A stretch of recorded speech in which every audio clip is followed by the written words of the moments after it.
2026-এর দ্বিতীয় মাস চলছে এবং দ্বিতীয় মাসেরও প্রায় আজকে 10 দিন পার হয়ে 12 দিন।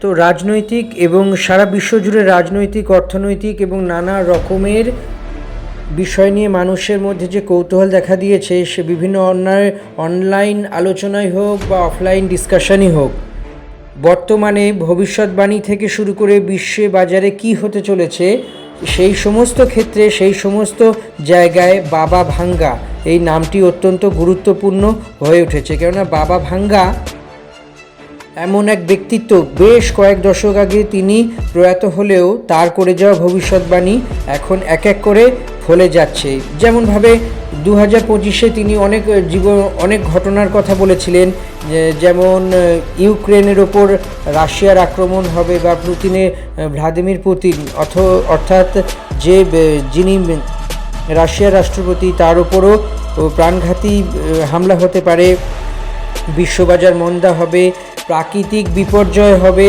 যেমন সুনামি থেকে ভূমিকম্প, এবং নানা রকমের রাজনৈতিক অস্থিরতা আসবে, সারা পৃথিবী জুড়েই এক ত্রাহি রব উঠবে। এর মাঝেও তিনি বেশ কিছু ভালো কথাও বলে গিয়েছিলেন, বেশ কিছু ইতিবাচকও বলে গিয়েছিলেন, কিন্তু তার বিভিন্ন কথার মধ্যে অন্যতম গুরুত্বপূর্ণ বিষয় হলো যে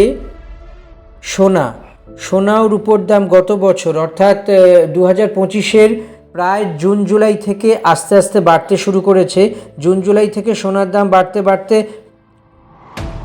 বাড়তে এমন একটা জায়গায় বর্তমানে গিয়েছে যা সাধারণ মানুষ বা নিম্ন মধ্যবিত্ত মানুষ বা মধ্যবিত্ত মানুষ সবার কাছে একদম আয়ত্তের বাইরে চলে গিয়েছে সোনার দাম।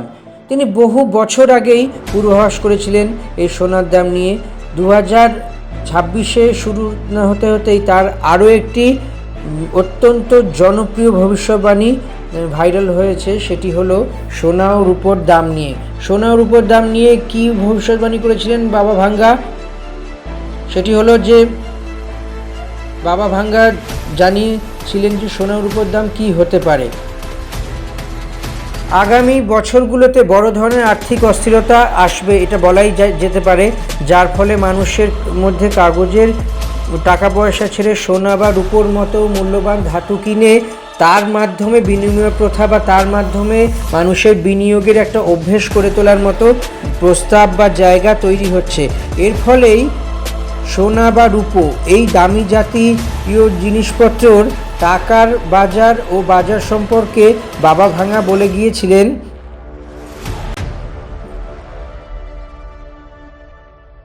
কাগজের মুদ্রার পতন হতে পারে এবং এই ভবিষ্যৎবাণী অনুযায়ী প্রচলিত অর্থব্যবস্থার উপরেই মানুষের আস্থা কমে যাবে, যার ফলে বিশ্ব অর্থনীতিতে নগদ অর্থের প্রবাহ হ্রাস পেতে থাকবে।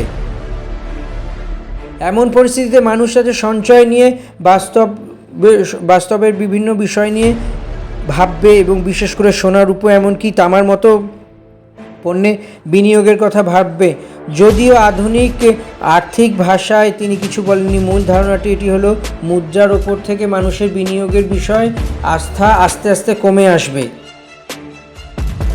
খবর অনুযায়ী বাবা ভাঙ্গা সোনাকে হলুদ ধাতু এবং রূপোকে সাদা ধাতু বলে উল্লেখ করেছিলেন, অর্থাৎ আর্থিক ধসের বিভিন্ন সময়ে বিভিন্ন সুরক্ষার বিষয় নিয়ে আলাপ আলোচনা করেছিলেন। আজকের দিনে প্রায় এভাবেই তা ব্যাখ্যা করা হচ্ছে যে ব্যাংকিং এবং মুদ্রা সংকটের সময় সোনার উপর দামের পরিবর্তন ঘটতে পারে। মুদ্রাস্ফীতি বা ঋণের বোঝা ও আর্থিক অস্থিরতা দিয়ে চলমান উদ্বেগের একটা বিষয় দেখতে পাওয়া যায় এবং একই সঙ্গে বিনিয়োগের খোঁজে বিনিয়োগকারীরা ঝুঁকলে 2026-এ শেষ নাগাদ সোনা ও রূপোর প্রতি জোরালো একটা ঊর্ধ্বগতি আসতে পারে বলেই অনুমান করা হচ্ছে। যদিও বাবা ভাঙ্গার ভবিষ্যতের দাবি কোনো প্রমাণ নেই, ইতিহাস বলছে অর্থনৈতিক এবং রাজনৈতিক অনিশ্চয়তার সময় মূল্যবান ধাতুর চাহিদা সাধারণত বেড়ে যায়। ভবিষ্যৎবাণী হোক বা বাস্তবের কোনো ঝুঁকি হোক, সংকটের সময় আগামী দিনে আসছে সেটা বারে বোঝা যাচ্ছে এবং বিনিয়োগকারীদের জন্য বিশেষভাবে এই বিষয়টি নজর রাখতে হবে। তো সব মিলিয়ে বলা যেতে পারে যে বাবা ভাঙ্গা যে একেবারে ভবিষ্যৎবাণী করে গিয়েছিলেন যে কি হতে চলেছে সোনার দাম 2026-এ, তার মধ্যে দিয়ে বিভিন্ন রকমের ইঙ্গিত বা আভাস পাওয়া যাচ্ছে। সব মিলিয়ে বলা যেতে পারে যে আগামী দিনে কি হতে চলেছে সেটা তো বড় কথা। উপরোক্ত বিষয়গুলি বা এই ভিডিওতে যে পেশ করা বিষয়গুলি মানতে আমরা কোনোভাবেই বাধ্য বা অনুরোধ করি না। নিজের বিচার বুদ্ধি সহযোগে বিষয়গুলো বিশ্লেষণ করুন এবং মেনে চলুন।